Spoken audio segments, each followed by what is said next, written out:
Okay, let's develop a model to think about the rights of a resource between two interested parties. So consider the following.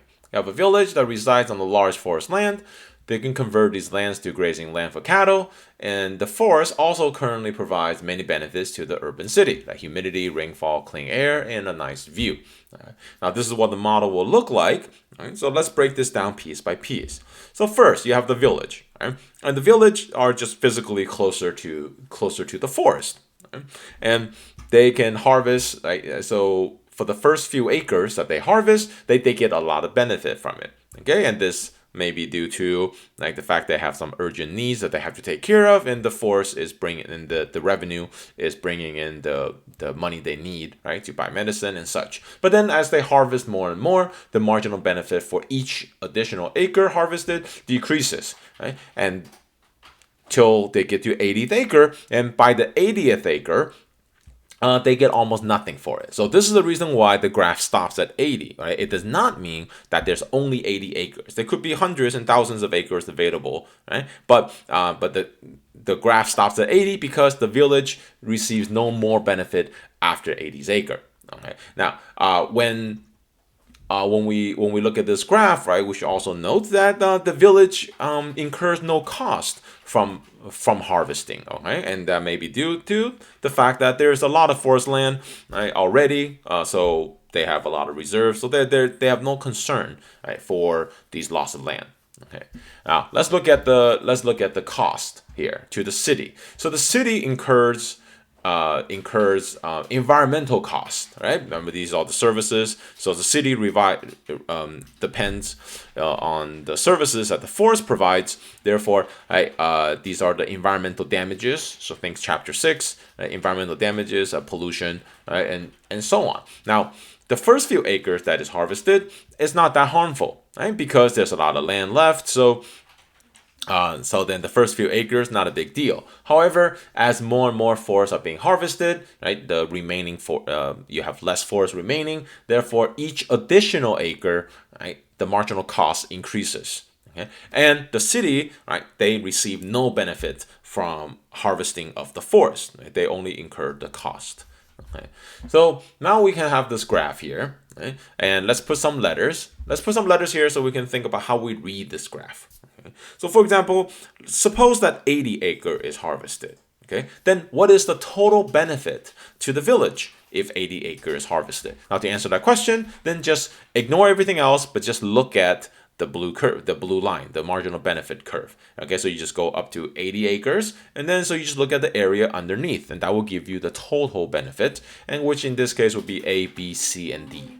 Okay, now what about the total cost? Okay, so again, suppose 80 acre is harvested. What is the total cost to the city? Well, then just ignore the blue line. Now we just look at the gray line here, and the total cost to the city will be C, D, E, F. Okay, let's try a different number. Suppose that 50 acre is harvested. Okay, what is the total benefit? That's the total benefit to the village. Okay, again, 50 acres here. Just go up. It stops here. So the total benefit is A, B, C. Right, total benefit. Okay, what about the cost? Right, if 50 acre is harvested, what is the total cost to the city? Well, that would just be C. Okay, again, ignore everything else. Just look at the gray line here. That's the marginal cost. Underneath would be the total cost.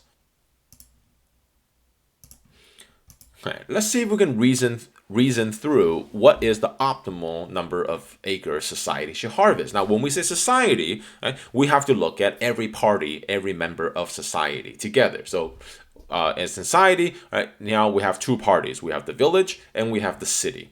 Right. So we want to figure out what is the optimal number of acres here. Right now, if you just look at the graph, right, the obvious answer is 50. Okay, but more importantly, why is it 50 acres? So we say that at 50 acres, the marginal benefit to society equals to the marginal cost to society. Okay, that is our criteria for optimal. Okay, so let's think about it. Let's think about it in more detail. Suppose I'm harvesting at 40 acres right now. Is this optimal? Should we stop harvesting here? Okay. Well, let's look at the benefit, the marginal benefit that I'm getting if I harvest more. Right, the marginal benefit if I harvest more, right, it's about here, it was about 200. Okay, but what's the cost to society? Okay, the cost to society is about $100. Right, so meaning that at 40 acres, right, I should keep harvesting because I'm getting more benefit to society. Right, there's the benefit, right, is greater than the cost. Right, so we keep going. Okay, until we get to 50 acres where the benefit to society of harvesting more, right, is equal to the cost to society of harvesting more. Okay? We will not want to go beyond this because any more acres beyond this, the cost to society is greater than the benefit to society. Okay? So we will stop at 50 acres. Okay, so that is the optimal, right? And in this class and in economics, right, it's important to understand what is the optimal is, and then we think about, well, what happens if there's no government intervention? Will the market, right? Will the market or just will people naturally get to the optimal? Okay, because if they will naturally get to the optimal without government intervention, then there's no need for government policy. Right? But however, right, if left on their own and they can't reach the optimal, then maybe there is room for government intervention.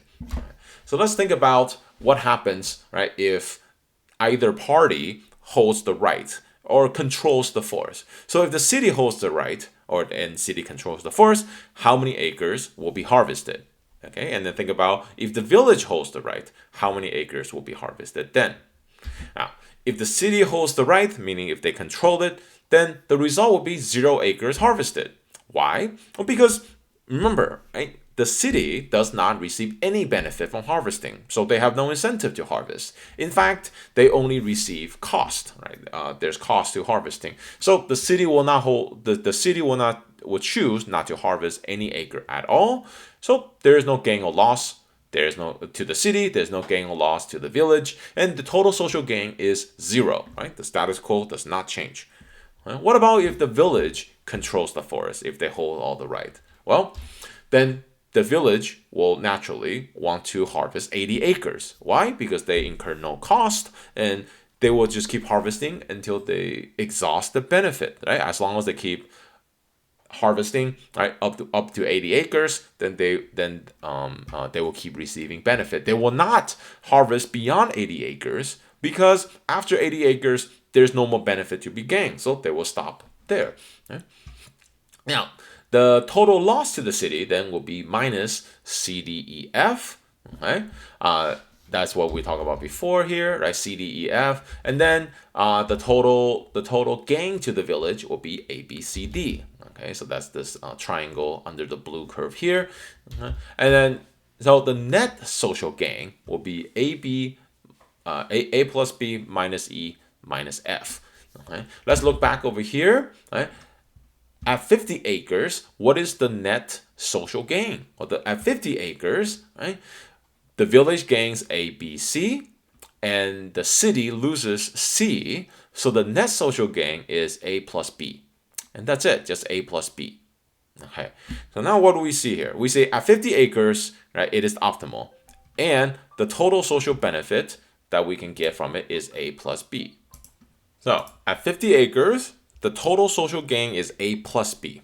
So clearly then, right, at either of these are suboptimal, right? If the city holds all the rights, then the social gain is 0. Right?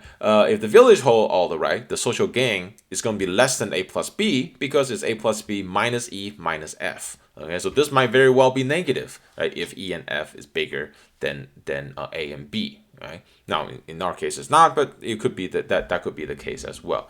So then, what to do? Right? We have the if either party controls everything, we will reach a suboptimal outcome. Okay? Then this tells us that there's room, right? There's potential for government intervention to make the situation better.